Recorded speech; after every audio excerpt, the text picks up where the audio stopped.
El séptimo panel se referirá a contrato a plazo fijo e indeterminado, modelo, problemas y propuestas. Modera Gwendolyn Silva Reyes de la Universidad Tecnológica Metropolitana. Hola, buenas tardes a todos y todas. Bueno, vamos a seguir ya esta tarde ya de este primer bloque y ¿qué nos toca conversar esta vez? Es contrato a plazo fijo e indeterminado, modelos, problemas y propuestas, donde abordaremos distintas situaciones del contrato de trabajo a plazo.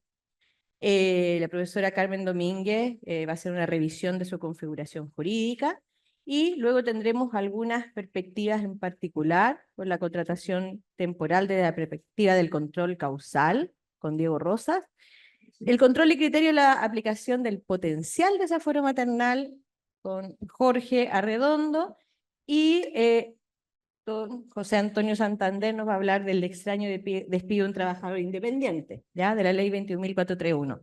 Así que vamos a partir este panel con la profesora Carmen Domínguez Soto, abogada de la Pontificia Universidad Católica de Chile, profesora de dicha casa de estudio y vicedecana de la Facultad de Derecho de la Pontificia Universidad Católica de Chile.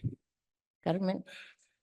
Muchas gracias, Gwendolyn. Muy buenas tardes a todos los presentes. Un placer estar aquí. No puedo sino partir agradeciendo, reconociendo primero al decano laboralista que tenemos en esta gran institución y por supuesto también al profesor Domínguez que se ha echado al hombro estas jornadas. Y en segundo término también quería destacar las jornadas en sí. Estas 29ª jornadas dan cuenta de una sociedad viva, de este espacio en el cual académicos, profesionales, jueces, alumnos de Derecho del Trabajo compartimos un momento de reflexión, de análisis y también de amistad. Este es un valor muy importante que tenemos y no puedo dejar de celebrarlo y agradecer por la invitación una vez más. Como bien señalaba nuestra moderadora, voy a abordar el tema del contrato a plazo. Y ahí quisiese decir quizá dos cuestiones iniciales. Déjame ver. Ahí está. Ya. Bueno, la propuesta de los organizadores de estas 29ª jornadas de la Sociedad Chilena de Derecho del Trabajo ha sido abordar el tema del sistema de determinación del contrato de trabajo chileno a partir de sus diversas herramientas, lo que en sí ya es un aporte analítico porque permite ver el conjunto, pero también la bajada particular. En tal sentido, este panel, que comparto con Gwendolyn, Diego, Jorge y José, aborda una causal específica, la del contrato a plazo o del vencimiento del plazo más propiamente tal. En lo que a mí respecta, quiero abordar esta causal desde aquello que constituye su causa y delimitación, el contrato de trabajo a plazo determinado. Y de modo general, me parece que es necesario advertir dos cuestiones de base. Primero, que esta causal es una causal de aplicación restringida, porque solo puede aplicarse respecto a los contratos que fueron pactados a plazo determinado. En tal sentido, su aplicación va a ser tan amplia como el ordenamiento jurídico permita la celebración de este tipo de contratos. Y es por eso que hay una primera afirmación de por qué es importante partir el análisis desde la estructura del contrato a plazo. En segundo término, también vinculado a lo anterior, por supuesto, la incardinación que existe entre el contrato de trabajo a plazo determinado y la causal de vencimiento del plazo exige un estudio detallado del primero para comprender cabalmente el segundo, ¿ya? Es decir, no es una sola cuestión de hipótesis de contratación, sino también cuál es el plazo, cuáles son las hipótesis de transformación, etcétera, etcétera. Entrando ya de lleno en la materia y les propongo esta primera reflexión sobre el contrato de arriendo de servicios personales al contrato de trabajo, una cuestión de tiempo. El derecho del trabajo, nuestra disciplina, nace como una necesidad normativa frente a un fenómeno social y económico cuyo desenvolvimiento había colaborado a generar una inestabilidad institucional. Si bien modernamente nosotros entendemos nuestra disciplina en torno al contrato de trabajo, lo cierto es que esta figura contractual pareció menos relevante en los albores de nuestra legislación, o al menos menos urgente, si hacemos una revisión donde las primeras leyes abordan el tema de las habitaciones obreras, del descanso dominical o de la sala cuna. Es más, dentro de las leyes 4000 que celebramos en septiembre de este año, su centenario, se recogen algunas nociones del contrato de trabajo, o más bien de los contratos de trabajo, pero de forma bastante poco sistémica.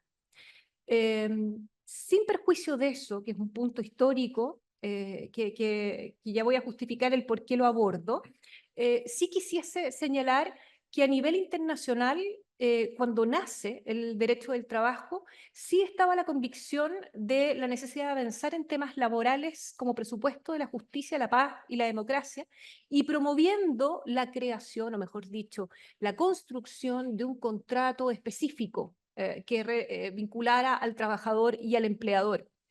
Y ahí, para justificar esta afirmación, podemos citar a Moisés Poblete, que a su vez da cuenta de lo que ocurrió en la quinta conferencia panamericana de la OIT celebrada en Santiago de Chile en el año 23, donde se recomendaba a las repúblicas americanas adoptar medidas que contribuyeran a procurar la armonía entre el capital y el trabajo y que aseguraran el bienestar social. En especial, se recomendó el desarrollo de una legislación en torno al contrato de trabajo y sus formas.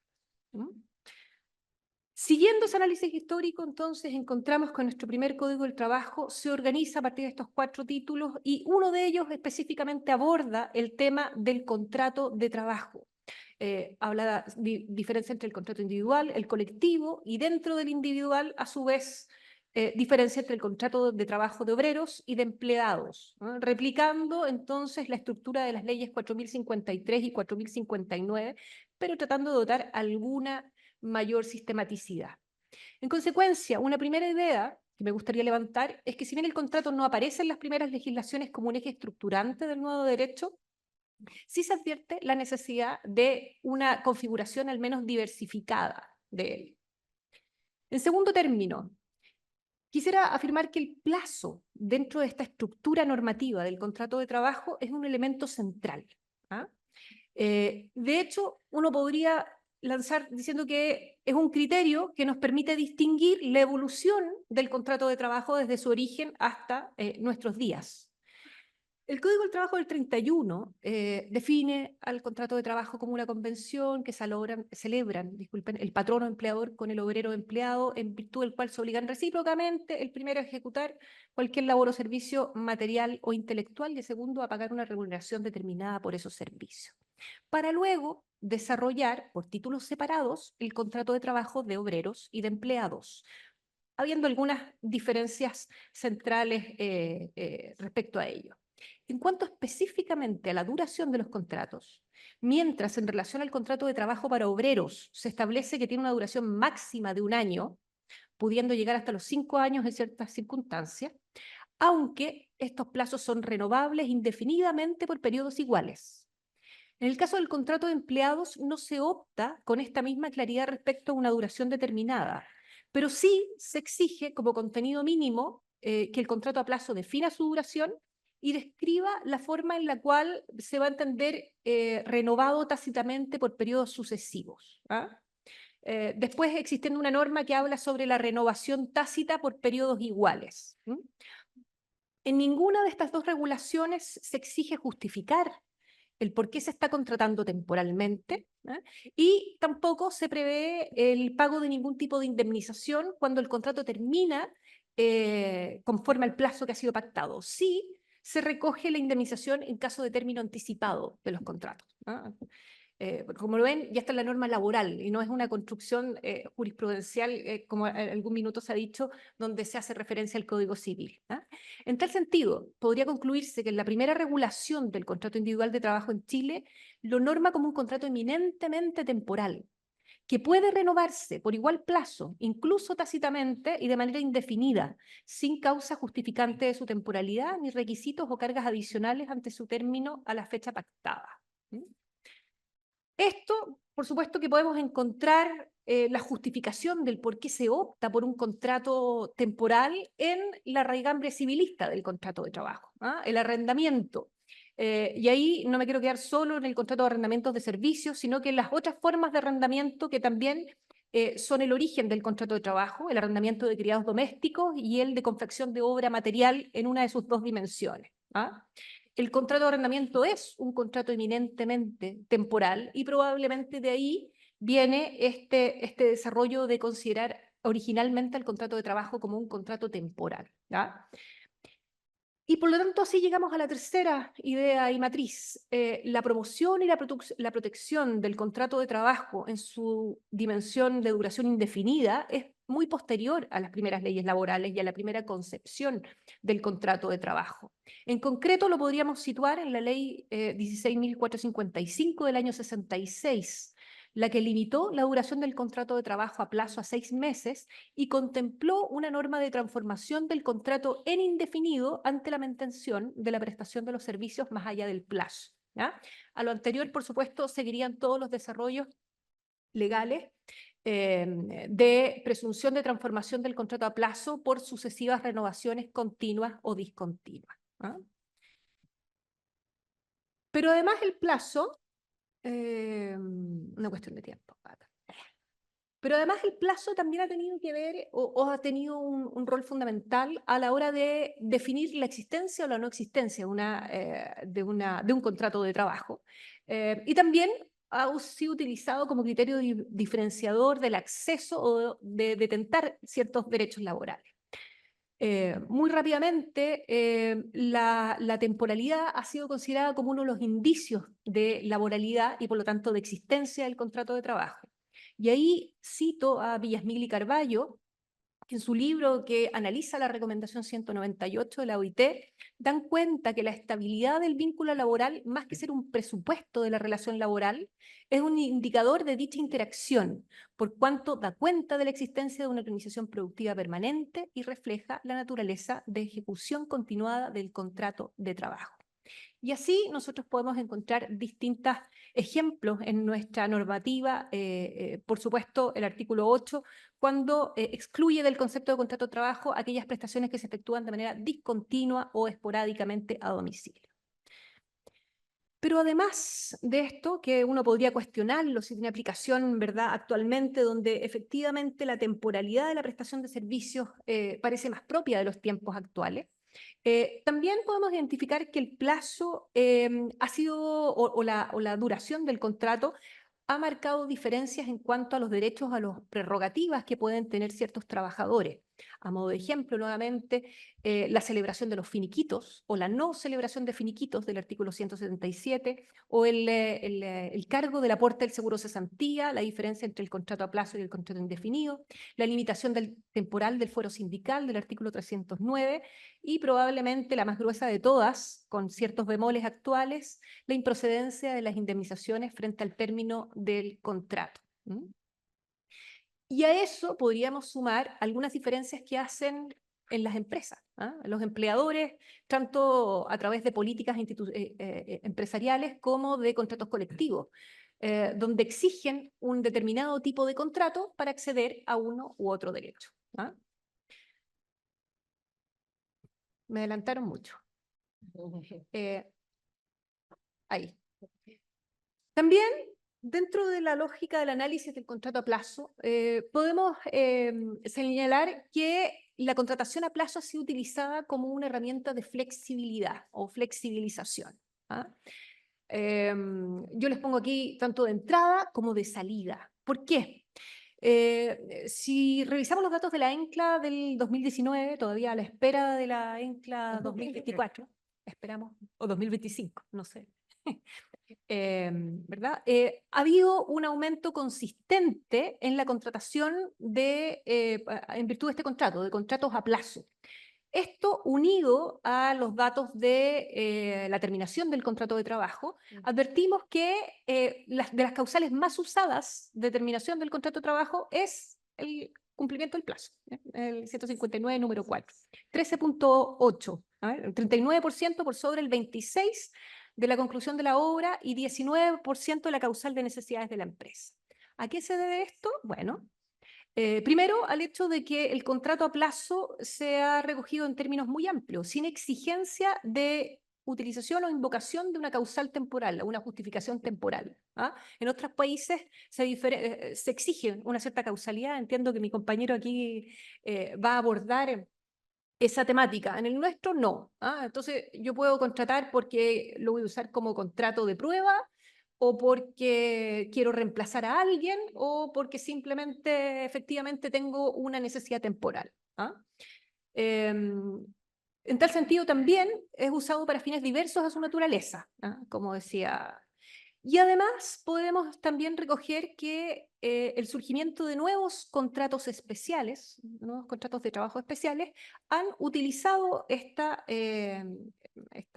técnica del plazo. El contrato de aprendizaje, el contrato de trabajo de trabajadores agrícolas, el contrato de trabajo de trabajadores portuarios eventuales, el contrato de trabajo de artes y espectáculos, el contrato de trabajo de casa particular en lo que corresponde a las semanas de prueba, el contrato de deportistas profesionales y trabajadores de actividades conexas, etc. Por lo tanto, tenemos una diversidad de opciones contractuales que permiten la contratación a plazo y por lo tanto justifican probablemente ese aumento y también que esta sea la causal de mayor uso en nuestro país. Pero también de salida, y eso tiene que ver con los menores costos de la aplicación de esta causal. Esta es una de las causales que procede sin pago de indemnización. Y por lo tanto, el costo es o acotado, o mejor dicho, acotado. ¿Por qué? Porque uno define el plazo y si yo cumplo el plazo no tengo que pagar nada. Y si no cumplo el plazo y lo termino antes, de todas maneras sé cuánto es lo que voy a tener que pagar. Indemnización del lucro cesante. Entonces, básicamente es una causal que uno podría decir de bajo costo, o que permite una mayor flexibilización de salida. Bien. Y finalmente, la tercera idea que quería desarrollar respecto a este contrato es la temporalidad, una cuestión de igualdad. Los derechos de los trabajadores temporales, pero ahí está mal puesto, disculpen, contratados a plazo. Si bien se ha declarado la intención de definir una igualdad de derechos entre las personas que son contratadas de manera indefinida o contratados a plazo, ya decíamos que hay ciertas diferencias en nuestra legislación, seguro cesantía, desafuero, incluso encontramos en el 152 cuater algunos derechos que se adquieren solo por antigüedad y por lo tanto aquellas personas contratadas a plazo no tendrían acceso a eso. Pero probablemente la cuestión que genera más conflicto actualmente es el de la indemnización, porque estos contratos no dan derecho a indemnización al concluir el mismo. Y esa es una respuesta que hasta hace algunos años tenía una solución fácil, y era básicamente el trabajador al contratarlo sabía cuándo se iba a terminar. Pero que a partir de la ley 21.122, que incorpora la indemnización a los contratos por obra o faena determinada, uno dice, bueno, ¿por qué frente a una misma razón no está la misma decisión? Entonces, efectivamente esto ha generado algún tipo de discusión actualmente, de evaluación al menos, y para aportar en esa discusión, yo quería traer a colación el caso de la doctrina Diego Porras, que no sé cuántos de ustedes la conocerán. Es una sentencia que es dictada el año 2016 en España, que a su vez hace operativa una directiva europea, 1999/70 del Consejo Europeo, sobre el trabajo de duración determinada. Y ahí básicamente esa directiva proponía mejorar la calidad de trabajo de duración determinada, garantizando el respeto al principio de la no discriminación y evitar los abusos derivados de la utilización de este tipo de contrato. En base a esa directiva, el Tribunal de Justicia de la Unión Europea define que hay una discriminación respecto a los trabajadores contratados por contratos de interinato, que son contratos a plazo, y por lo tanto que procede el pago indemnizatorio a esos trabajadores, al igual que si fuese una contratación indefinida. Esto generó, por supuesto, gran discusión. Y recién el año 2019 hubo un nuevo pronunciamiento, en este caso del Tribunal Supremo, donde se vuelve a la doctrina anterior y por lo tanto se justifica el hecho de que un trabajador contratado por interinato, por diversos contratos y largo plazo, al fin de ese último contrato, de todas maneras, no tiene derecho al pago de la indemnización. Entonces, si bien es una historia media de ida y vuelta, es interesante la reflexión que se hace respecto al elemento discriminatorio y a la justificación de la procedencia de indemnizaciones o no respecto a ese tipo de contrato. ¿Ah? Y bien, bueno, por tiempo, ahí solo les dejo las cuestiones finales. Así que es una causal que ha tenido variaciones desde su consagración en las primeras leyes laborales. Es un principal cambio en la transformación del contrato a plazo en indefinido y el principio de estabilidad de empleo. Y finalmente, quizá identificar que es un contrato que... Ya voy a terminar. Este es peor que la rosa, encuentro yo. No, que es un contrato que actualmente es un contrato que actualmente es más barato, permite la salida y la entrada al mundo laboral de forma más fácil y que por lo tanto, a raíz de la modificación del contrato por obra o faena que asigna una dificultad de salida, sería bueno ponernos a conversar si es justificado o no también la procedencia de ese tipo de indemnización. Así que muchas gracias, disculpen el minuto de retraso.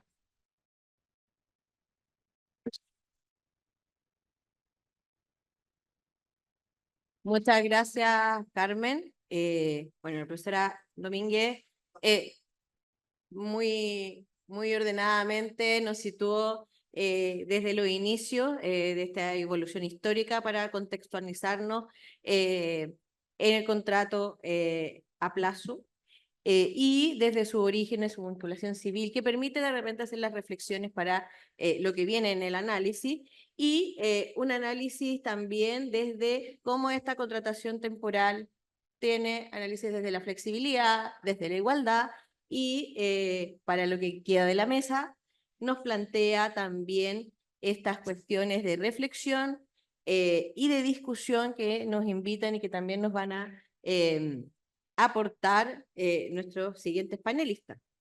Y sigue ahora don Diego Rosas Bertín, abogado de la Universidad de Concepción, magíster en Derecho del Trabajo y Previsión Social de esta misma casa de estudios y máster en Derecho Sociolaborales por la Universidad Autónoma de Barcelona. Es profesor de Derecho del Trabajo y la Seguridad Social de la Facultad de Ciencias Jurídicas y Sociales de la Universidad de Concepción. Muchas gracias, Wendell. A ver, bueno, como dueño de casa, no voy a agradecer a nadie, sino que... ¿No está el Álvaro por ahí? No, le quiero dar las gracias ahora a todos ustedes, a quienes estamos aquí. Siempre, para quienes estamos todos los días en estos pasillos de la facultad, siempre es una muy buena posibilidad de verla llena de personas ávidas de derecho al trabajo, colegas, amigos, no tan amigos también. Entonces es importante tener no mire a nadie por si acaso. Es importante tener esta instancia de conversación y de revisión y poder de repente conversar algunas cosas algunas ideas y algunas posibilidades de reflexión a partir de ciertos fenómenos jurídicos en particular. Nos señalaba Carmen una exposición súper clara respecto de la evolución de esta contratación temporal a propósito del contrato por plazo fijo o plazo determinado. Y una de las reflexiones que aparece como relevante en este concepto tiene que ver a propósito de las ideas de estabilidad, ¿ya? Podemos distinguir si estamos hablando de estabilidad en el empleo o estabilidad en la actividad, como plantean algunos autores hoy en día, pero centrémonos en eso.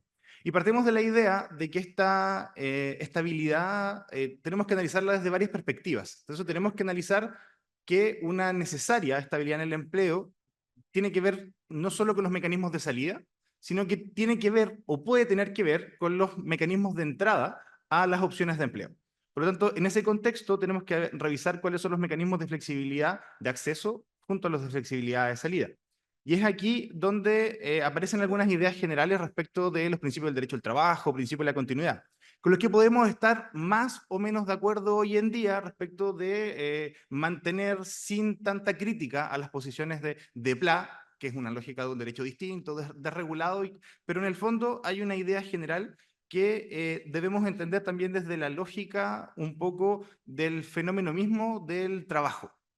¿Y qué es lo que quiero decir con esto? Estamos acostumbrados a hablar de lógicas atípicas o de contratación atípica o de contratación típica, pero de repente no hacemos el enlace necesario entre esta flexibilidad y el trabajo decente. Es decir, en qué punto el trabajo atípico se transforma en un trabajo precario. Y es ahí donde hay ciertas hipótesis que juegan un análisis en cada uno de los contextos particulares. Verónica Munilla nos mostraba en la mañana unos daneses a torso desnudo en una diapositiva para los que no estaban. Y ese es un punto sumamente importante, porque si pretendemos traer fórmulas de contratación flexible desde modelos de la Europa del Norte hacia sistemas latinoamericanos, el resultado necesariamente va a ser nefasto. ¿Por qué? Porque cuando hablamos de lógicas de flexibilización o de contratación atípica en sistemas que tienen mecanismos de seguridad, de protección social, altos niveles de empleo y una alta probabilidad de recolocación, vamos a estar hablando de un empleo flexible que es aceptado y que es querido por los trabajadores y por las trabajadoras. En ese contexto, no tengo tanto problema con las flexibilidades de entrada, con las flexibilidades de salida o con los sistemas de control en términos generales de las contrataciones más atípicas. El problema es que esa realidad, ni en Europa del Sur, mucho menos en el contexto latinoamericano, es una realidad que necesariamente podamos traer y pegar simplemente sobre nuestro propio sistema de relaciones laborales. Entonces, en ese contexto, en esta dualidad entre trabajo decente y trabajo precario, como una especie de categoría analítica, en el fondo, para poder diferenciar cuál es el tipo de trabajo que vamos a requerir, aparece una circunstancia importante porque los elementos que la OIT configura para este trabajo decente, los derechos en el trabajo, oportunidades en el empleo, protección social y diálogo social, tienen una contrapartida en estos elementos que pueden llegar a configurar el trabajo precario en cuanto a duración del empleo, presencia de varios posibles empleadores, relaciones laborales encubiertas, imposibilidad de gozar de protección social y beneficios generales, lo que va provocando un deterioro directo o indirecto en las condiciones laborales. Es en ese contexto, y aquí es donde venía esta comparación con los modelos que podemos ver en los países de Europa del Norte, es que la realidad desde el punto de vista del acceso a puestos de trabajo flexibles parte de un supuesto erróneo. En nuestro sistema, a partir de algunas disquisiciones más desde el punto de vista de la economía o de la sociología del trabajo, nos hablan de una idea de trabajo contingente. ¿Cuál es el trabajo contingente? Es un trabajo flexible, pero no querido por quien lo obtiene. Yo no estoy buscando un trabajo de media jornada porque el sistema establece lógicas de protección social que me permiten sustentar una calidad de vida determinada, sino que lo que tengo es un trabajo flexible, pero no querido por mí, porque es la oportunidad de acceso al empleo y es por las posibilidades que el propio sistema va otorgando. Es entonces, en ese contexto, cuando hablamos ya en particular respecto de la contratación temporal, que aparece como elemento relevante el elemento del control causal de la contratación temporal. Es decir, ¿cuándo va a ser posible realizar contrataciones bajo un modelo temporal? Y por lo tanto, hay modelos, por ejemplo, como el caso español, que establecen ciertas ideas o condiciones en las cuales vamos a acceder a un contrato temporal porque el propio sistema jurídico establece cuáles son los requisitos y condiciones para acceso a él. ¿Ya? No es solo el tema de la indemnización, como lo planteaba Carmen, en esta igualdad de trato, sino que es un tema anterior, es un tema de posibilidad de acceso efectivo a una contratación de tipo temporal. Y esta idea, si la llevamos en nuestro ordenamiento jurídico, tal como lo señalaba Carmen, hemos tenido a lo largo de los años ciertas modificaciones que han sido tendientes al establecimiento de ciertas causas de contratación temporal. Y ahí vamos a encontrar, por ejemplo, los tipos de contratación para casos particulares, ¿ya? Y vamos a encontrar en ese caso, y aquí me estoy adelantando, a los trabajadores de arte y espectáculos, a los trabajadores deportistas profesionales. Incluso podríamos ampliar esta posibilidad a los casos de empresas de servicios transitorios, no es propiamente lo mismo, pero sí hay una introducción de modelos de causalidad, y a partir del año 2019, un modelo más o menos causal a propósito del contrato por obra o faena. ¿Qué nos queda? El contrato a plazo. Es decir, tenemos una lógica de contratación que, tal como lo comentaba también Carmen, ha aumentado la cantidad de contratación temporal. Es cosa de revisar las ENCLAS del año 99 a la del 2019, ha habido un importante aumento en la contratación temporal y se espera posiblemente que haya un aumento en la contratación temporal a plazo, porque es la única que nos queda sin indemnización. Es decir, es la forma más flexible de entrada y es la forma más flexible de salida, incluso pudiendo llegar a contrataciones hasta los 2 años en las hipótesis de los profesionales. ¿Cuál ha sido la solución? En principio, la solución ha venido dada, en el caso de los contratos a plazo, a propósito de ciertas hipótesis más o menos matemáticas, que en el fondo 2 en 15, la segunda renovación o mantenerse en la prestación de servicios, pero no tenemos, por ejemplo, en nuestro ordenamiento jurídico hipótesis generales de contratación fraudulenta. ¿Ya? Si nos ponemos a hilar fino, yo no creo que esa hipótesis de los 12 meses en 15 sea una hipótesis de presunción. Es imposible presumir un hecho conocido a partir de hechos conocidos. Lo que hay ahí derechamente es una sanción a una contratación fraudulenta. Pero claro, nuestro ordenamiento jurídico, a diferencia de otros, no tiene hipótesis generales de contratación en fraude de ley, que podrían ser eventualmente una salida general y genérica en aquellos casos en que lo que se pretende hacer es ocultar un tipo de contratación distinta a través de modelos más precarios y que, insisto, más de empleo contingente. Vuelvo sobre ese concepto porque no quiere decir que todo trabajo flexible ni que todo trabajo atípico sea necesariamente precario. El trabajo precario va a ser el trabajo contingente. Y es en ese contexto donde, a propósito del contrato a plazo, en su formulación en el Código del Trabajo, nos vamos a dar cuenta que es un tipo de contratación que no tiene ningún tipo de control, salvo algunas circunstancias menores en cuanto a su duración. Es decir, el empleador no tiene que justificar ninguna razón por la que contrata por un plazo determinado y no tiene que dar ninguna justificación distinta del vencimiento de ese plazo. ¿Ya? Se ha discutido por algunos autores incluso su denominación, porque estaríamos hablando de hipótesis de despidos convencionales, hipótesis de terminación anticipada convencionalmente pactada entre los sujetos, o derechamente una terminación porque las partes, parte de una idea errada, estuvieron de acuerdo en acceder a ese tipo de contratación. El problema, derechamente, en ese tipo de casos es que no tenemos ninguna posibilidad de acceso a priori a los mecanismos de control en la causa que puedan ser suficientes para evitar las circunstancias más adversas de nuestro ordenamiento jurídico. Y aquí me quiero quedar en 2 apartados para ir avanzando un poco en esto. El primero tiene que ver en las hipótesis de despido pluricausal. Estamos hablando de una vulneración de derechos fundamentales que se oculta bajo una terminación de un vencimiento de un plazo. Suena un poco raro, suena un poco sui generis, pero no es una hipótesis que sea descartable a priori. Hay sentencias, sobre todo del sector público principalmente, respecto de la necesidad de justificar la no renovación a propósito de criterios de discriminación.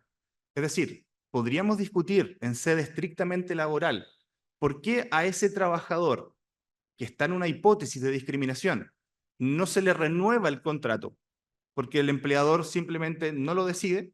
Podremos exigirle, ante una lógica de una impugnación en sede de vulneración de derechos fundamentales, que no basta el solo pacto de terminación anticipado expresado en el contrato de trabajo impuesto al trabajador. Por lo tanto, no podría ser una justa razón exclusiva por parte del empleador la terminación de la relación laboral porque se acabó el plazo convenido en el contrato. No creo que exista ninguna duda de que el empleador, el sentenciador, pueda entrar a conocer si ese despido en el fondo, o esa terminación, para ser más precisos, es una terminación más de tipo pluricausal y que por lo tanto pudiese concurrir una hipótesis de discriminación. Luego, hay una segunda circunstancia que, Jorge, aquí vamos a darle más adelante un poco el paso en ese sentido, pero que tiene que ver a propósito de la figura del desafuero maternal. Y que a propósito del desafuero maternal se han ido planteando algunas posibilidades de acceso al control causal. Lo quiero plantear desde una doble perspectiva, desde la necesariedad del control causal y sobre el alcance de la expresión del poder otorgarse. ¿Qué quiere decir esto? Lo primero es una discusión no cerrada, pero que cada vez se da menos, respecto de si es facultativo o es obligatorio para el tribunal conceder un desafuero en las hipótesis del artículo 159 y en este caso nos quedamos con el vencimiento del plazo para ir cerrando las hipótesis.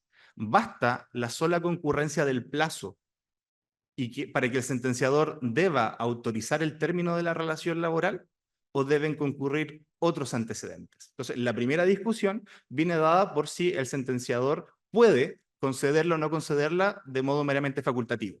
Hay unas sentencias de la Corte de Apelaciones de Concepción que establecen que esto es una obligatoriedad, que ese podrá en el fondo casi no existe y que en el fondo lo que habría ahí es simplemente un podrá otorgarse como posibilidad cuando concurran los elementos que configuran la autorización de desafuero. Pero en ningún caso dice que habiéndose configurado los elementos del desafuero no se puede otorgar. Una segunda posición nos plantea que ese podrá es altamente facultativo y que es decisión del tribunal, aun cuando se hayan cumplido los presupuestos de la norma, conceder o no conceder el desafuero maternal.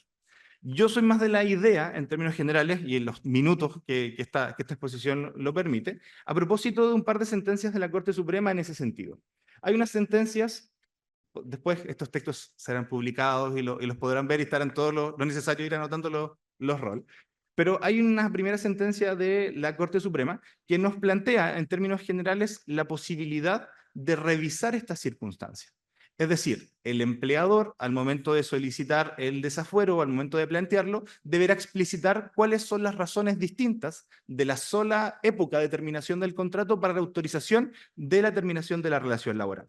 Y en ese sentido, ya hay un par de sentencias, y les cito una del año 2022 de la Excelentísima Corte Suprema, que dice que la judicatura con competencia en materia laboral debe necesariamente, perdón, empecé a leer otra. Ley de Murphy. ¿Ya? Es un hecho establecido que el contrato de trabajo que vincula a las partes es a plazo fijo y que la demanda lectora no aportó elemento alguno que justifique su decisión de poner término al contrato de trabajo por la causal esgrimida, esto es vencimiento del plazo. Y en esas condiciones se debe concluir que la labor desarrollada por la trabajadora es de carácter permanente y continuo, y como la solicitud de desafuero solo se esgrimió como causal la circunstancia que el contrato de trabajo celebrado lo fue a plazo fijo, corresponde desestimarla.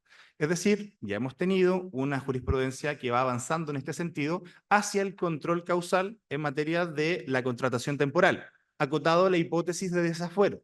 Pero nada obsta que esta circunstancia pueda o deba ser revisada necesariamente para efectos de preguntarnos cómo está nuestro modelo de contratación temporal y si es necesario eventualmente avanzar hacia hipótesis de causalidad contractual temporal de acuerdo a distintas lógicas políticas y ahí cada uno hablará con su legislador amigo. Muchas gracias. Muchas gracias, Diego. Bueno, Diego nos presentó la contratación temporal desde de la perspectiva del control de la causal, planteando interesante discusión sobre la justificación tanto a la entrada como a la salida de la causal y dando paso a la ponencia que viene, que es de Jorge Arredondo. Esto no estaba coordinado, o sea, claramente va en orden. Carmen nos da el contexto, acá estamos hablando de la causal y ahora Jorge baja hacia lo que tiene que ver precisamente con el desafuero maternal en su ponencia Control y Criterio de la Aplicación del Potencial Desafuero Maternal. Y les presento aquí a mi querido amigo Jorge Redondo, que es abogado en la Universidad Diego Portales, máster en Derecho al Trabajo y la Seguridad Social de la Universidad Rey Juan Carlos de Madrid. Es socio y director del área laboral del estudio Albagli Saliansky y profesor del Derecho del Trabajo de la Universidad Diego Portales, la Universidad Adolfo Ibáñez y también de esta casa de estudio, la Universidad de Concepción. Jorge, todo suyo. Muchas gracias, Wendo. Y bueno, da que está el profesor Sierra, también hago clases en la Universidad de los Andes, para que no entienda que estoy discriminando. Primero agradecer. A mí mis presentaciones me gusta hacerlas bien prácticas, así que agradecer la mesa en la que estamos porque le permite darle un contexto a la presentación que yo quiero hacer. Estoy además con amigos que comparto y bueno, con el último tiempo con Wendo, que nos ha tocado compartir en escenarios que ayer nos molestaban respecto del tipo de rol que hemos asumido en este podcast que alguna vez hicimos un tiempo atrás. Veo que también hay tarjetas de fútbol sobre la mesa, así que yo últimamente no me ido muy bien en tribunales con temas futbolísticos, así que se aplique correctamente la tarjeta para no tener que ir al TAS a reclamar sobre una mala aplicación de una sanción. La presentación que yo voy a hacer se dice relación con lo siguiente. Voy a hablar de cuestiones procesales a propósito del desafuero maternal. Luego voy a hablar respecto de si es relevante o no el conocimiento por parte del empleador respecto, y ahí la palabra a mí era un poco difícil porque la jurisprudencia ha variado de situación de embarazo, estado de embarazo, condición de embarazo, lo englobé en condición de embarazo.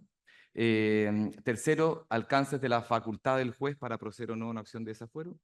Y en último término, cuando quizás llegue la tarjeta amarilla, yo pedí autorización si eventualmente me puedo escapar un segundo para comentar una sentencia que no hizo relación con temas de desafuero, pero que me gustaría compartir con ustedes, dándole continuidad quizás a lo que hablamos un tiempo, hace un año atrás, en las jornadas en Talca. Entonces, pedí autorización para poder destinar quizás los últimos minutos a una temática distinta de lo que hizo relación con lo mío. La PPT yo la dejo a disposición porque siempre cuando me gusta hacer disertaciones, me gusta comentar y poner siempre las sentencias y los roles a disposición.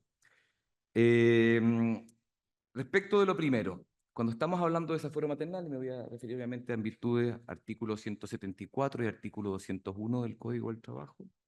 Uno de los temas procesales que yo pensaba que se encontraban, fíjense, superados hace un tiempo atrás, para los que yo veo harta audiencia joven, pero a los que tenemos quizá un poco más de años, la reforma procesal laboral partió en el año 2008, y una de las discusiones que partió la tercera y en la 12ª región, y una de las discusiones que teníamos, que existía más bien a propósito del desafuero maternal, era el procedimiento idóneo con el cual se gatillaba la acción de desafuero.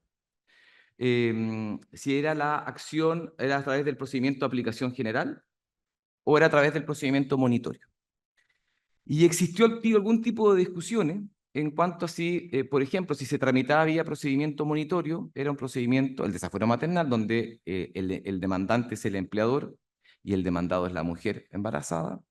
Si eso generaba algún tipo de perjuicio o eventualmente de situación de desventaja, si se tramitaba vía monitorio.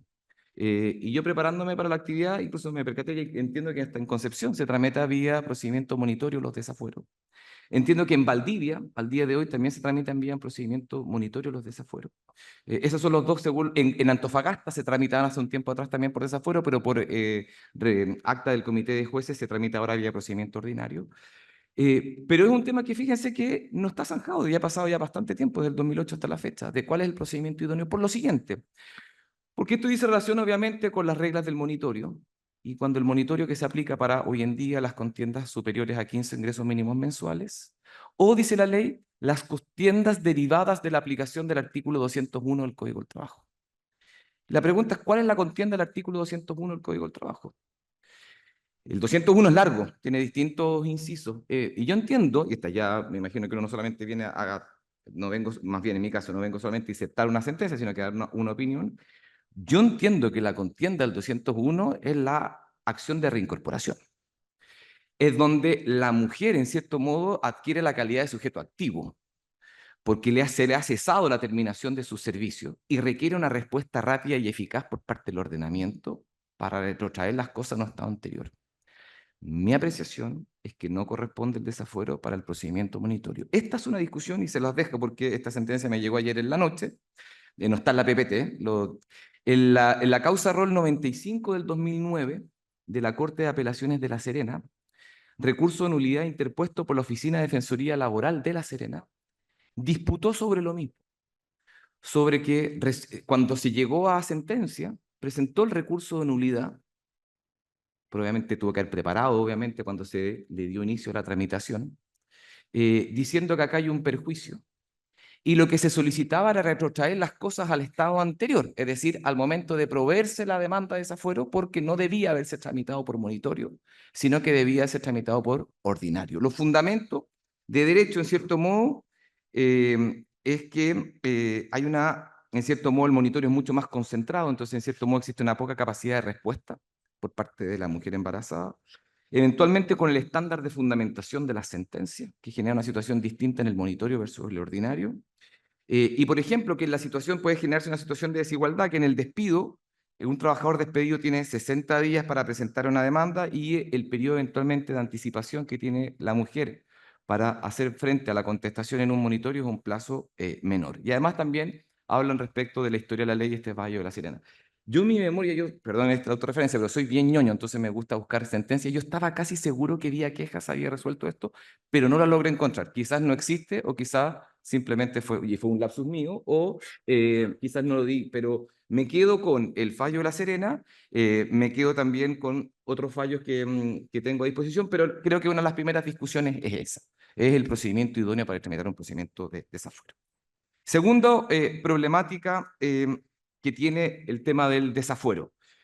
Ojo, yo aquí hago la apreciación, yo no vengo a resaltar que se andemos desaforando, yo simplemente me estoy haciendo cargo de un problema jurídico, para que no digan, oye, Arredondo vino a resaltar la importancia de desaforemos a mujeres embarazadas. Soy hijo de una mujer, obviamente, tengo 2 hermanas mujeres, tengo 2 hijas, estoy casado, obviamente, entonces para que no empiece el rótulo de Arredondo está, en cierto modo, promoviendo el desafuero. Hago las advertencias del inicio, para que también las preguntas tampoco me toreen por ese lado. No vengo en esa lógica, tengo que hacer cargo de un problema jurídico.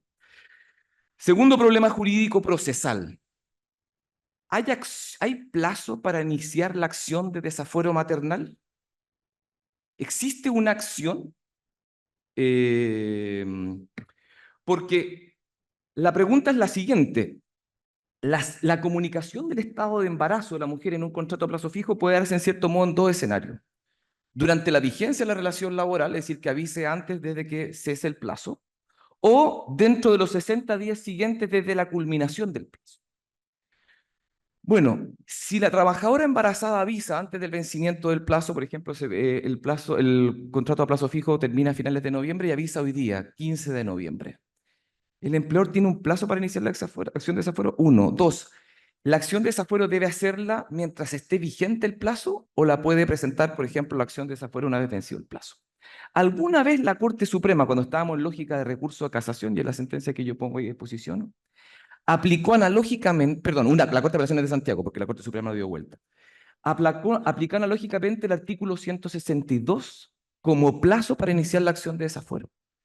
El plazo del 162 de los 3 días.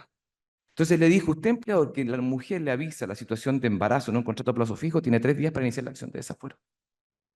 Esto se dio vuelta por la Corte Suprema, estamos hace mucho tiempo atrás, estamos hablando en el año 2007, que es la causa rol 1279 del 2007, y le dijo que es una cuestión que sirve no solamente para esto, sino que para cualquier tipo de temática, que resalta incluso la labor de los abogados. Cualquier persona que recurre al justiciable debe tener un plazo razonable de asesoría, de comunicación, y otorgar un plazo de 3 días para intentar una acción judicial no resulta un plazo proporcional. El tema es que no dijo cuál es el plazo para iniciar la acción de desafuero, y un tema que yo creo sigue en el aire. Porque ¿cuál es la problemática? Quizás a propósito de lo que comentaba Carmen y lo que comentaba Diego.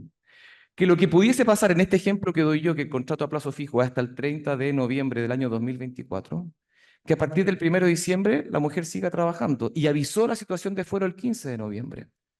Y se siguió trabajando a partir del 1 de diciembre. Estamos entonces frente al presupuesto que mencionaba Diego, que Diego lo presentaba como presunción, de siguió trabajando con conocimiento del empleador, por tanto cae en indefinido, que no presentó la acción de desafuero.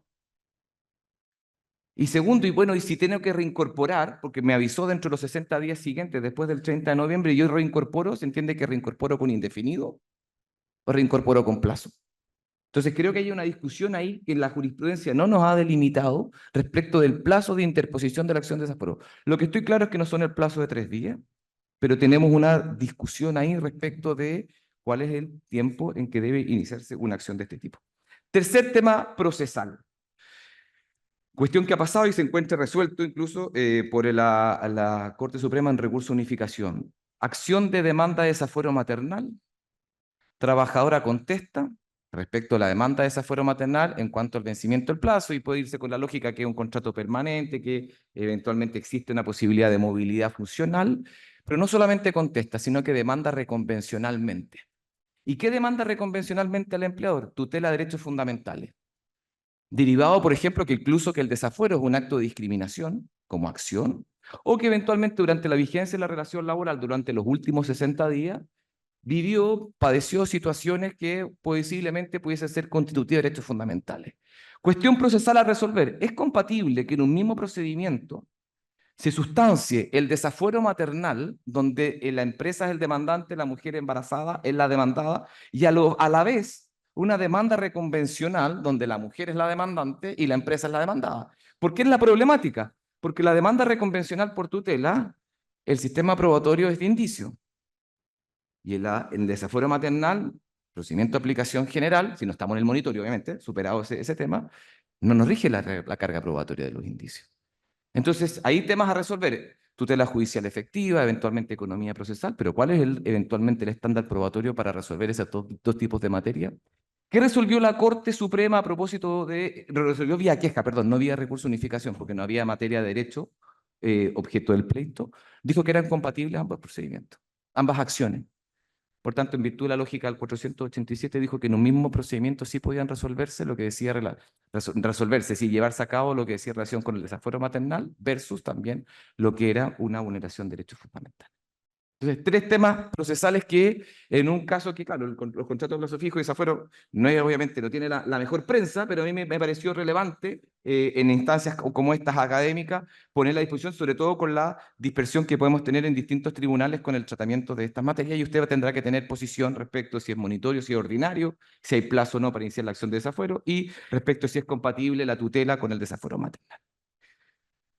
Superado eso, me voy a ir ahora con una materia donde yo pido, no maten al mensajero. Yo no vengo a regalar, no vengo a vender, vengo a regalar. Yo vengo a comentar sentencias. Respecto de lo siguiente, porque claramente esto sí obviamente no tiene la mejor prensa, es lo que aquí me parece relevante, y lo mencionaba a propósito de la Sole ayer, a propósito del artículo 4 del Código del Trabajo. El artículo 4 es del año 1981. Y del año 1981, el artículo 4, el alcance que se le ha dado al principio de continuidad es totalmente distinto desde el año 1981 al 2024. Cuando se legisló en el año 1981 el artículo 4 era porque se entendía que eventualmente la relación laboral podía terminar por el cambio de empleador, porque el contrato de instituto persona después fue variando respecto a si existía responsabilidad anterior del empleador o no por los créditos pendientes, y hoy día yo creo que es bastante superado en que la superposición del nuevo empleador lo hace responsable de las relaciones laborales previas. Y es la misma norma el artículo 4, que desde el año 81 hasta la fecha, corrígemelo solo, es la misma redacción. Lo que pasa es que ha cambiado el alcance y la interpretación que se ha tenido. ¿Por qué digo esto? Si bien yo no vengo, ya estoy con la amarilla. Porque no vengo al artículo 4. ¿Por qué digo esto? Porque con el artículo 174 y 201, que son las mismas normativas, que solamente se han engrosado un poco más, hemos tenido toda una discusión a propósito de si el empleador tiene que estar en conocimiento o no de la situación de embarazo para que proceda la acción de reincorporación del artículo 201. ¿Cuál es la discusión acá? Y voy a tener que quizás adelantarme un poco más. La discusión acá ha sido lo siguiente, ¿existe como exigencia un elemento subjetivo que se le pueda, valga la redundancia, exigir al empleador para que proceda la acción de reincorporación del artículo 201? Es decir, la mujer embarazada debió haber verbalizado durante la vigencia de la relación laboral su estado de embarazo y haberle comunicado a su empleador su situación de embarazo durante la vigencia de la relación laboral para que después sea procedente la acción de reincorporación del artículo 201. Usted me va a decir, arredondo, en el 2024 te quedaste en el año 80. Pero usted en mi presentación va a poder ver que esta exigencia de que eventualmente la mujer comentara su situación de embarazo, no ha pasado mucho tiempo en que los tribunales, cortes de apelaciones, exigían efectivamente esa comunicación por parte de la mujer embarazada, para hacer nacer recién a partir de ese momento la exigencia. Este tema, que usted eventualmente podría decir que ya se encuentra superado, hace poco tiempo atrás existía. En España existe otro tipo de discusión a propósito del conocimiento empresarial, porque el despido en España de mujer embarazada es un despido nulo por vulneración de derechos fundamentales, que eventualmente se entiende que hay un móvil discriminatorio derivado de la situación de embarazo, pero es otro estándar. Lo que yo quiero dejar acá, y perdón que quizás voy a tener que poner un poco acelerador, es en mi presentación usted va a poder encontrar distintas jurisprudencias respecto de que se le exigía a la mujer, como parte del deber de buena fe y de lealtad, comentar la situación de embarazo cuando tenía su conocimiento. Yo soy contrario a esa postura. Lo que sí soy claro es que el artículo 201 es el único artículo que establece en nuestra legislación un deber de comunicar la situación de embarazo a través de certificado médico de matrona cuando quiere ejercer la acción de reincorporación.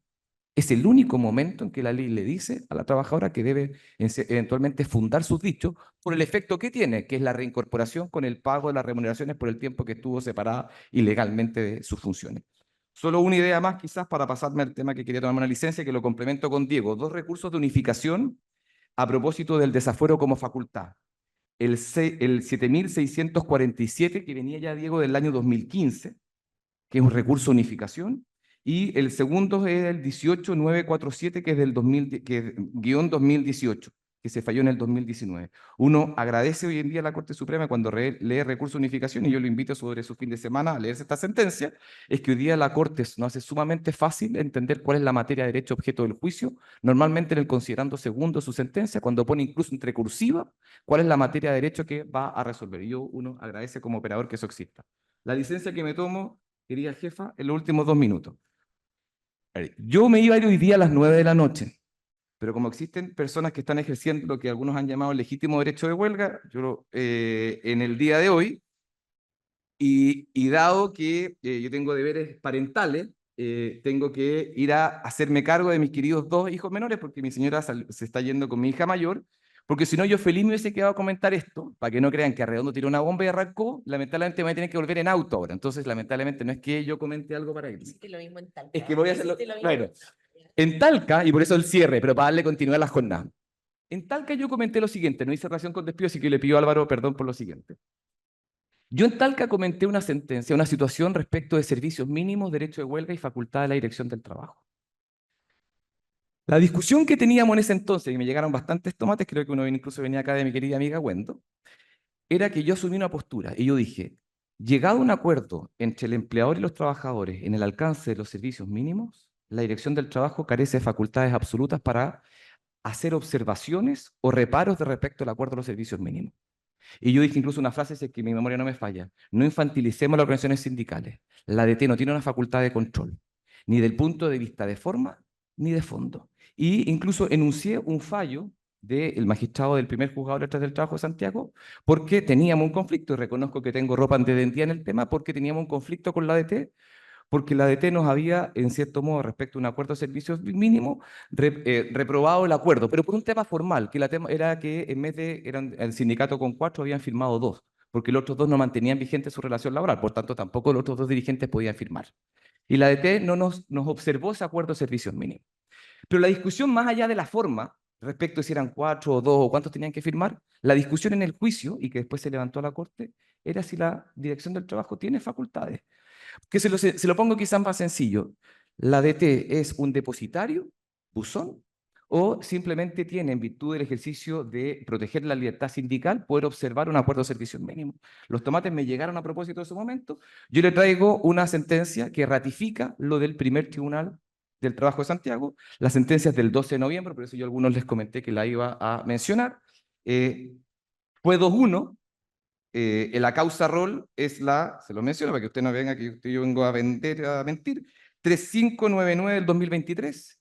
A favor, la ministra Sabaj y la ministra Hernández, en contra la ministra Leighton. La resolución final es: resulta indiscutible que en ese escenario la Dirección del Trabajo tiene un rol pasivo en el desempeño de su labor, que es solo la de depositario, en cuanto solo debe recibir y registrar el acuerdo independiente de su contenido. La ley no otorga facultad a la Inspección del Trabajo para realizar observaciones y formulaciones del tipo que se realizaron en este caso, acordes con el respeto a la libertad sindical y la autonomía colectiva. Ha de considerarse que esa dirección solo se encuentra facultada para hacer única y exclusivamente aquello que la ley le permite. En este caso, encargarse la custodia de las actas que se le encomiendan, por lo que su actuar debe necesariamente ceñirse a ello. De lo contrario, excedería el marco de las potestades que le fueron expresamente concedidas en artículos 6 y 7 de la Constitución Política. Lo menciono y me tomé la libertad porque si uno le hace continuidad a la jornada, quizás podemos hablar de libertad sindical en las jornadas del próximo año. Nos vamos al TAS después de esta tarjeta roja que me han puesto, como también nos robaron el campeonato el domingo pasado. Eso, termino.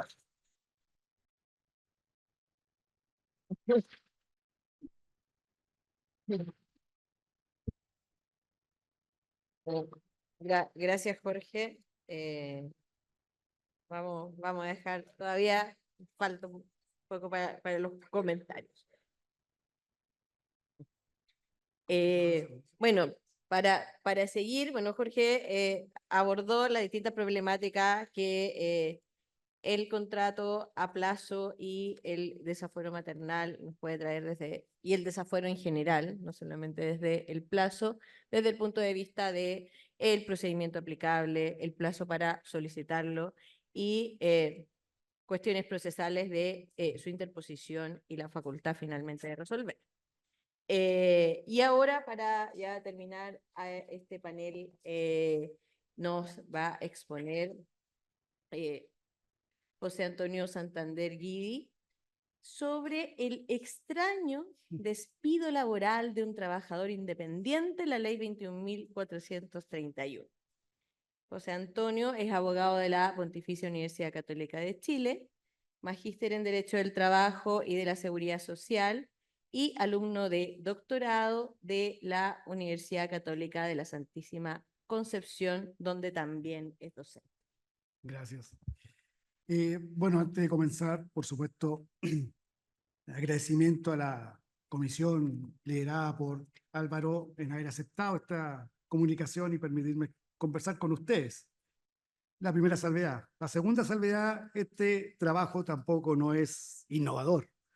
Ya se conversó este tema en las jornadas de Valdivia y la verdad es que tomo un trabajo que en su oportunidad publicó Jorge Leighton y Rodrigo Azócar.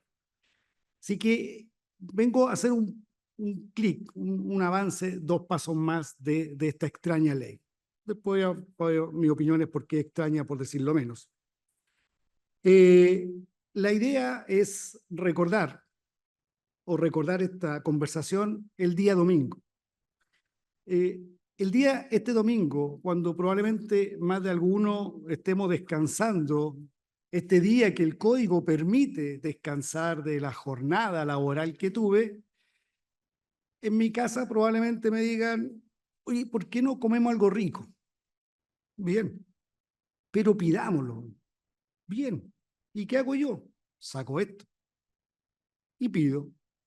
Y no me percato que le estoy pidiendo a otro trabajador el día domingo tomar su auto y venir a dejarme una comida rica en mi casa. Y yo feliz. Pero el problema es que llegó 5 minutos tarde.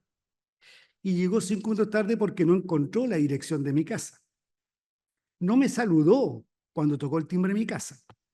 Y la comida, por supuesto, venía helada. ¿Qué hago yo? Una estrella. Listo. Lo acabo de despedir. Eso es lo que quiero que conversemos hoy día. Esta ley, ¿qué es lo que vino a establecer la ley 21.431 del año 2022? Estableció un nuevo contrato especial. Aquellos contratos que uno cuando estudia en el pregrado nunca se estudió esos contratos especiales y después ahora como profesor tampoco los pasa, pero están ahí. Y esto es lo que agregó ahí. Y agregó esas extrañas reacciones que son los cuater, los cuater y los cuater, y ahora está ahí ese contrato. Primer tema ya extraño, pero lo más extraño es que el Código del Trabajo introduce 2 contratos. Primero, mantiene un contrato como trabajador dependiente, pero extrañamente mete un contrato de un independiente dentro del Código del Trabajo. Y pasó.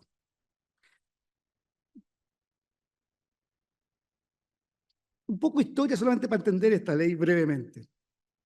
Hubieron 4 proyectos en su oportunidad.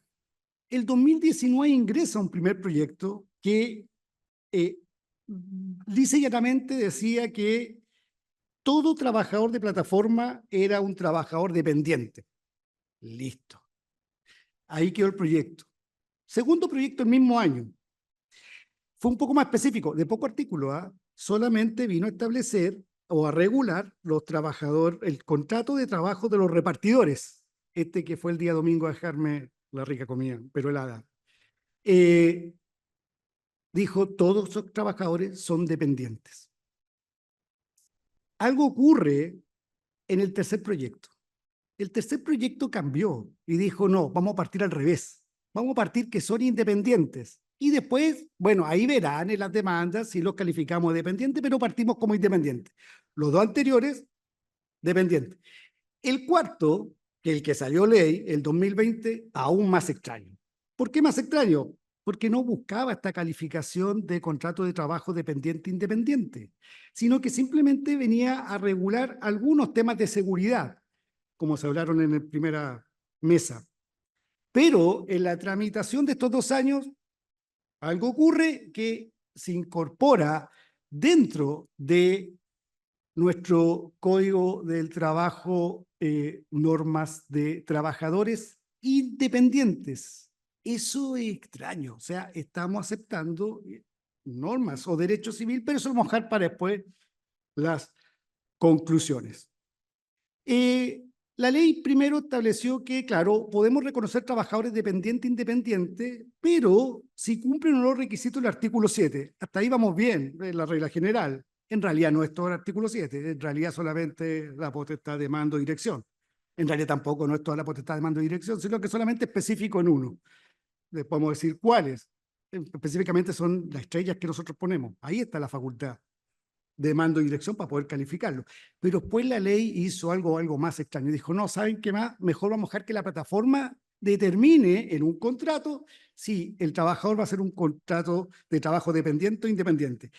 Y aquí me hago cargo de una pregunta que expuso en la primera mesa la profesora Irene, cuando dijo que, pero si era obvio que iban a ser todos independientes, pero absolutamente no había ninguna duda que la ley, todas las plataformas iban por contrato de independiente. ¿Y cómo se sabía esto? Pero sí, una de las primeras sentencias que se dictan contra plataformas, que fue en Inglaterra, en que calificó como dependiente, el tribunal dijo, mire, es dependiente porque la plataforma fija la jornada laboral. Listo, ¿qué hizo la plataforma al día siguiente? No, de aquí en adelante el repartidor va a fijar su jornada. Listo, resuelto el problema por la plataforma. Entonces nos salvamos el tema de los dependientes. Y ¿se alcanza a leer? Sí.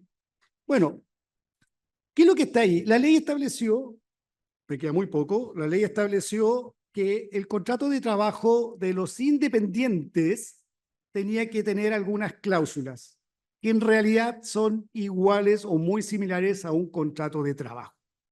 Pero aún así lo califico como independiente. Dentro de las extrañas normas estableció la obligación de un ingreso mínimo. Recordemos que es un independiente, por lo tanto yo debería aplicar las reglas civiles. La regla civil implica que ambas partes son iguales. Más extraño reconocer que eso obviamente no es así. No va a tener ninguna posibilidad de negociar. Además, estableció que tienen que haber elementos comunes de los dependientes, contratos de los dependientes con los independientes. Sigue entonces habiendo ahí una situación de reconocimiento formal de una situación del trabajador independiente. Me voy a adelantar y ahí planteo algunas preguntas, especialmente por el despido. El despido, que es lo que nos convoca, el despido de este contrato de trabajo independiente establece ciertas obligaciones. Le dice a la plataforma, mire, si usted lo quiere despedir, te tiene que mandar una carta. Carta que a mi juicio no tiene ninguna importancia. Carta que tampoco el legislador dice qué formalidades debe cumplir. Si debe cumplir las mismas formalidades que el dependiente. Entonces es una carta innecesaria, pero hay que mandarla. Es más fácil, mejor le corto la aplicación. ¿Para qué le voy a mandar una carta? Bueno, le mando la carta con 30 días de anticipación. Pero ¿para qué le voy a mandar una carta con 30 días de anticipación a un independiente? ¿Qué podría hacer el independiente con esa carta? No lo sé.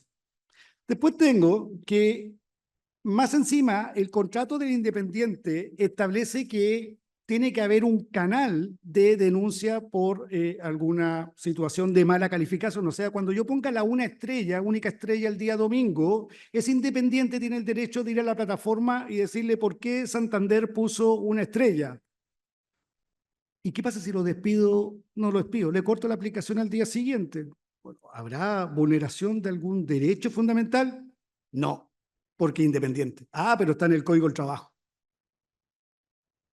Y una de las cláusulas más extrañas que tiene esta ley que introdujo en el Código del Trabajo es la forma de cálculo de las indemnizaciones. O sea, pareciera que el independiente tiene derecho a una indemnización. Sin embargo, se remite al artículo 163, que solamente procede para los dependientes.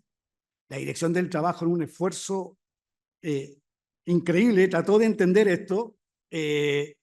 Difícil el resultado de la Dirección del Trabajo, de poder saber cuándo o no es un independiente. Han pasado 2 años, ya que han habido mucha estadística en esta exposición, alguna estadística, las que podemos encontrar ahí. Ahí está el porcentaje más o menos de trabajadores de plataformas. El número no ha variado mucho, la ley no ha producido ningún cambio. Sí, en realidad produjo uno. Ahora todos tienen contrato de trabajo independiente. Hay un alto porcentaje, por supuesto, de trabajo de mujeres. Por lo tanto, eso deja fuera todo lo que hemos conversado de la protección de protección de la mujer. Fuera. Acá no corre, aunque el porcentaje es 43. Y termino, antes que me pongan la roja. Esto es como, con esto concluyo. Esto es como jugar al Pac-Man. Todos han jugado al Pac-Man.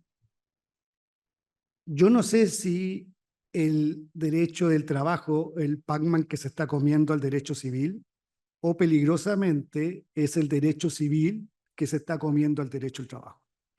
La idea es reflexionar con esto, no ahora ni mañana, sino que al futuro. ¿Qué está pasando con el derecho al trabajo? ¿Qué está siendo incapaz de resolver estos problemas? ¿Lo resolvemos cómo? Como zonas grises. Las zonas grises, al final, no sé qué tan ventajoso es. Algunos autores han dicho que esta ley tiene una cierta ventaja, que es con reconocer cierto trabajador intermedio.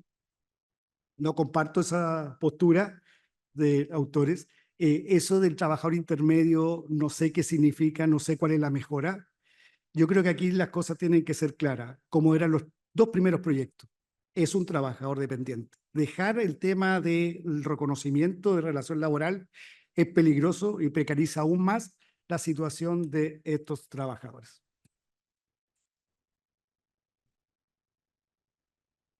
Ahora sí que me voy a hacer. Muchas gracias, José Antonio. Preguntas, breve, máximo 4 y preguntas breves. Hacemos todas las preguntas y después contratamos, ¿no? Buenas tardes. Mi pregunta aquí es para el colega don Jorge. Mi nombre es Gabriel Gallardo, yo soy defensor laboral, exalumno de esta escuela de la promoción 88 y soy 3 veces abogado integrante en los últimos 3 años. Entonces, a propósito de la sentencia que citó, esa sentencia es mía. La de la tramitación del desafuero como monitorio o como aplicación general. Esa la tramité yo en ese tiempo. Pero mi pregunta apunta hacia el 201 en relación al 496. Yo comparto su posición en cuanto a que el 201 regula la reincorporación para los efectos de procedimiento. Pero mi pregunta apunta a qué sucede, cuál es su opinión cuando se demanda reincorporación y en subsidio fuero compensatorio. Pero el fuero compensatorio excede a 15 ingresos mínimos. ¿Qué procedimiento le aplica? Es una discusión que ha estado, por eso se la pregunto. Esa es la pregunta que quiero hacerle. ¿Y cuál es su opinión respecto de eso? Porque yo tramito las causas así. Entonces, esa es la pregunta y he tenido conflicto allá. ¿Qué opina usted? Gracias. Segunda pregunta. Mi pregunta es para la profesora Domínguez y a Diego Rosas. Estoy de acuerdo que se hace necesario encauzar un poco cuándo se puede aplicar el contrato a plazo, pero a veces se olvida por parte del derecho al trabajo que las relaciones laborales también tienen un componente humano en el contexto del grupo de trabajo. ¿Y qué rol consideran que tendría aquí un posible periodo a prueba o cómo se incorpora un nuevo trabajador dentro de un grupo humano como una posible causal para poder aplicar este contrato a plazo. Gracias. Aquí atrás. Y ahí estamos con las 4 preguntas. Me voy a dar la voz.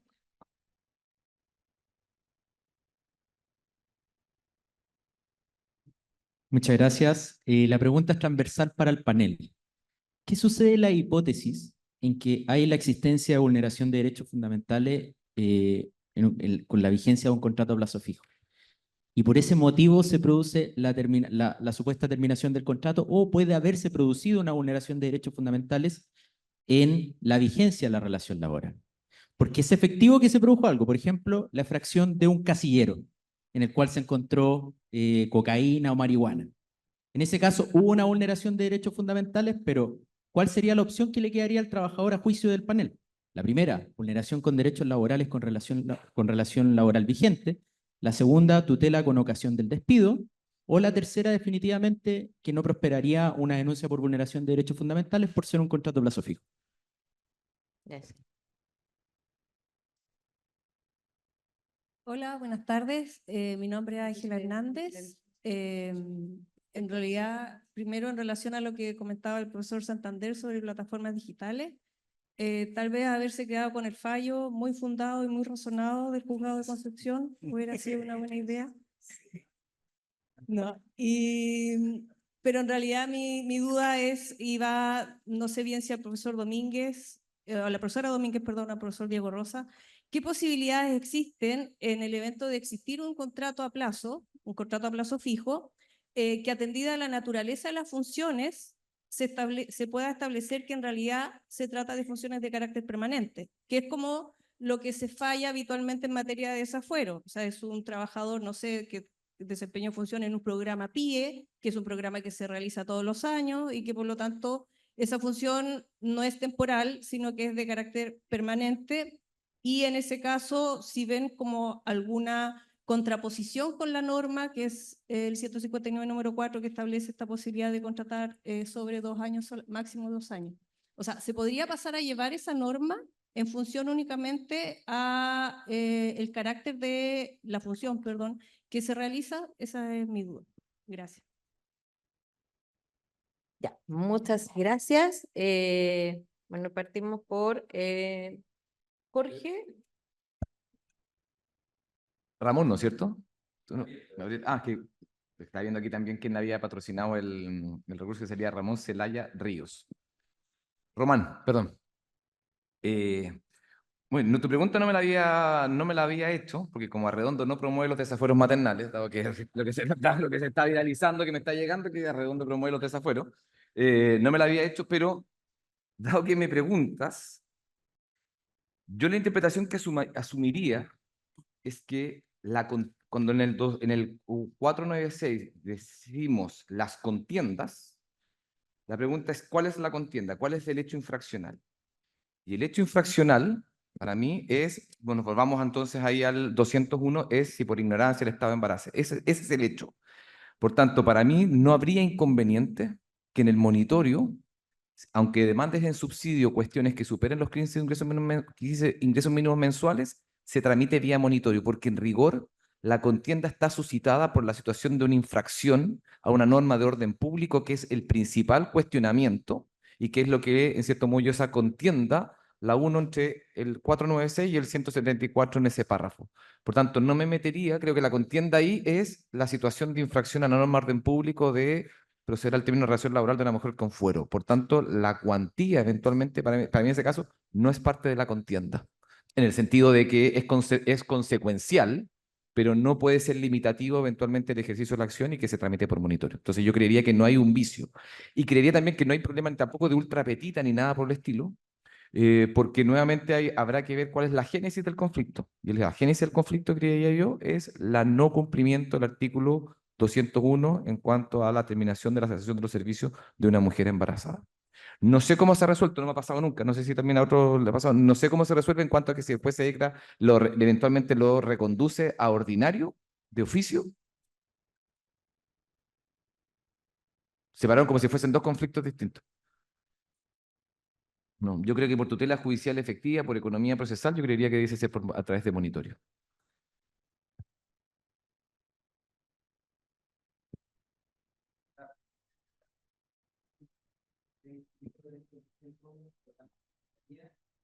Se aplicaría el monitoreo monitoreo. y regiría la acción principal, que en este caso es la reincorporación.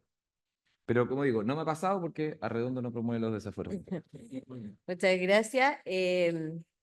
La profesora Carmen Domínguez, hay 2 preguntas y una pregunta general, así que Ya, me voy a tratar de portar bien, no como redondo.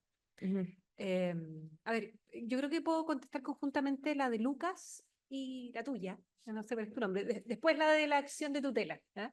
Y yo creo que ahí la idea es general entender que, yo lo dije muy rápido, pero estamos hablando de un sistema, ¿ah? Un sistema de determinación, y eso indica que no es conveniente analizar ni las causales ni el resto de las herramientas de forma aislada. ¿Ah? ¿Por qué? Porque tenemos que hacer una compensación de cierta forma, tiene que haber cierta coherencia. Y en ese sentido, a ver, yo creo, una de las cosas que sostenía ahí es que dada la modificación que se hace en razón del contrato por obra y cómo termina el contrato por obra, necesariamente se abre la puerta a analizar cómo termina el contrato a plazo. Y eso probablemente debería también abrir el espacio para diferenciar entre distintos contratos a plazo, como existen otras legislaciones. Es muy distinta la figura del contrato a prueba, que en el caso chileno solo lo tenemos, creo, en el caso de la trabajadora de casa particular. Creo que no hay otra hipótesis, pero que lo que sucede con el contrato de reemplazo o interinato, como se llama en España, o un contrato que efectivamente la causa de la duración es porque la naturaleza de los servicios es determinada. Entonces, yo creo que si ese debate va a abrirse, y que creo que se abre producto de esa reforma legal del contrato por obra, debería entrarse a diferenciar respecto a los distintos tipos de contrato de plazo, y ahí influye la causa. ¿Ah? Influye la causa. Y respecto a la acción de tutela, a ver, yo creo que la acción pertinente responde a los hechos que tú estás fundando para llevar a cabo la acción. Por lo tanto, si los hechos ocurrieron con relación vigente, la acción pertinente es con relación vigente. Y si fue a causa del despido, es por supuesto la otra. Ahora bien, en términos prácticos, probablemente ahí tengas que hacer una presentación conjunta, ¿verdad? Por los temas procesales, en subsidio una de otra. Pero me parece que a eso apunta. O sea, en ningún caso la respuesta es que no hay derecho a acción de tutela por estar en el contexto de un contrato a plazo. ¿Ah? Eso no creo que haya espacio para esa discusión. Eso. gracias, Carmen. Diego. Suscribo todo lo que dijo Carmen. No, no, en el fondo sí. A ver, respecto del contrato periodo a prueba u otras formas contractuales causales, sí, abramos la discusión completa. Abramos la discusión sobre la incorporación de un principio de causalidad contractual temporal. Y si incorporamos esa discusión completa, bueno, revisemos todas las posibles tipos de contratación temporal causal. Lo que ocurre es que tenemos un modelo que parte de un tipo de contrato que no tiene ningún tipo de control causal. Y ese es el punto que quería conversar. Respecto a la vulneración de derechos fundamentales, al igual como lo planteaba Carmen, no veo ninguna duda de la posibilidad de intentar acciones por vulneración de derechos fundamentales a propósito de contratos temporales. Ahora, tendremos que discutir necesariamente cuál es la hipótesis que viene detrás para efectos de cuál es la alegación que se realiza, si es durante la vigencia del contrato, si es al término del contrato. Por la forma en cómo está establecido actualmente nuestro sistema, y si entendiendo que la pregunta iba a que el trabajador pidiese que se reconociera que el contrato era indefinido, por decir así, me costaría que eso pudiese darse por la situación actual del sistema, no porque no me gustase que fuese de otra forma. ¿Ya? Eso para entenderlo así. Y a la pregunta de Lucía, yo creo que, no, la misma respuesta, que en el fondo, más allá de la posibilidad, desgraciadamente el sistema no reconoce posibilidades de control causal hoy, y que por lo tanto implicaría desnaturalizar, como decía Carmen, el sistema de terminación. Si yo quisiera cambiarlo, si yo quisiera que fuese de otra forma, sí. O sea, que pudiésemos revisar y que pudiésemos partir de ideas de contratación en fraude de ley, por ejemplo, que se está mal utilizando la contratación temporal en aquellos casos que debió ser una contratación de tipo indefinido por la naturaleza de la prestación de servicio. Pero desgraciadamente el modelo regulatorio que hemos tenido en Chile, que como lo explicaba Carmen, históricamente ha tenido diversos vaivenes, al día de hoy es un modelo incausado. Ahora, la causalidad contractual en los contratos temporales, ¿será alguna norma que podemos incorporar por otra vía? Como lo que nos pasó a partir del 2022 con el convenio 155, ¿podemos encontrarla a propósito de algún otro tipo de norma en materia de derecho internacional? Porque en el resto de los países que tienen control causal se habla del principio de la causalidad. En el caso no lo tenemos ni como una regla, ¿ya? Entonces yo creo que ese sería un poquito el problema de saltarse el modelo. Yo quisiera que fuese distinto, sí. No tengo legisladores amigos, así que no tengo a quien ir a tocarle la puerta, pero si alguno de ustedes conoce alguno, lo invito cordialmente a plantearle esta problemática. Bueno, muchas gracias. Bueno, agradecemos a los panelistas, Carmen, Diego, Jorge y José Antonio, por invitarnos a conversar sobre esta materia. Y bueno, y en lo personal, agradecer a la Universidad de Concepción y en especial a Álvaro Domínguez por la organización de estas jornadas. Pero antes de, quiero invitar a, no sé si el micrófono acá, a Claudio Fernández, que me pidió la palabra para cantar a esta hora, así que lo dejo con Claudio. Bueno, hola a todos y a todas. Agradezco el pase en realidad a la organización por este momento que nos están dando. Soy portador de una invitación. Invitación a la 12ª jornada de Derecho al Trabajo en Puerto Montt, que se van a realizar el 29 y 30 de noviembre. Bueno, ya ayer nuestra presidenta relevó precisamente el patrocinio que siempre nos ha brindado la Sociedad Chilena de Derecho al Trabajo esta jornada. Que ustedes me dirán, bueno, ¿por qué la fecha? Bueno, les debo señalar de que las jornadas de Derecho al Trabajo en Puerto Montt siempre han sido en noviembre y por lo tanto, lamentablemente se generó esta casi superposición. Ustedes están mirando ahí precisamente el afiche, esto es el 29 y 30, hay 4 mesas de trabajo. En primer lugar, argumentación y perspectiva de género, argumentación judicial, también acoso y violencia en el trabajo. Efectivamente, aquí hay muchos ponentes que vamos a tener también en Puerto Montt. También hay una mesa sobre los deberes del empleador y el alcance de su responsabilidad, concluyendo el día sábado con, también tengo que señalarlo, se cumplen 15 años de la reforma laboral en Puerto Montt y por lo tanto se va a hablar del proceso laboral y una propuesta de mejora. Importante, estas jornadas son organizadas por la Asociación de Magistrados de la Región de los Lagos, la Dirección Regional de la Corporación de Asistencia Judicial y principalmente por la Oficina de Defensa Laboral de Puerto Montt y por la Universidad de San Sebastián, contando con el patrocinio, ¿no es cierto?, de la Sociedad Chilena de Derecho al Trabajo, y que principalmente nos genera, ¿no es cierto?, el que año a año, porque también tenemos que señalarlo, desde el año 2010, y como parte de la organización, me acompaña Daniela Concha también como parte de la organización, hemos desarrollado esta jornada ininterrumpidamente, salvo por las razones que todos sabemos, el 2019-2021. Están cordialmente invitados. La página de la jornada es jornadasderechoaltrabajo.puertomontt.cl. Ahí encontrarán mayor información y, insisto, están todos cordialmente invitados. Gracias.